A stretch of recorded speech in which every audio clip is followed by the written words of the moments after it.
কেউ আন্দোলন করেছে বলে তাকে কি রাষ্ট্র দিয়ে দেবেন? ঝাঝালো এ প্রশ্ন তুলেছেন বিএনপির সক্রিয় রাজনীতিবিদ নীলুফার চৌধুরী মনি। সম্প্রতি বেসরকারি একটি টেলিভিশনের টক শোতে তিনি বলেন, দ্রুত ভোট আপনারা চান।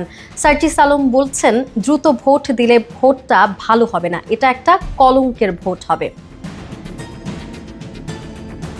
এনসিপিকে উদ্দেশ্য করে সাবেক এই এমপি বলেন, দলের মার্কা না থাকা দল নির্বাচন করতে পারে না।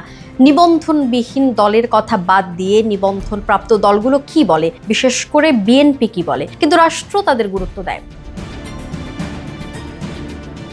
রাষ্ট্রের কর্ণধারী দলের রাজা কটাক্ষ করে নীলুফার চৌধুরী প্রশ্ন তোলেন, রাষ্ট্র কেন তাদের মূল্যায়ন করে? কারণ রাষ্ট্রের কর্ণধার তার দলের রাজা, তাই রাজার দলকেই রাষ্ট্র মূল্যায়ন করে। এনসিপির উঠতি অন্য দলের মতোই সরকারের প্রতিনিধিদের সঙ্গে কথা বলা, তাদের কেন এত প্রাধান্য দেয়া হচ্ছে তা নিয়েও প্রশ্ন করেন নীলুফার।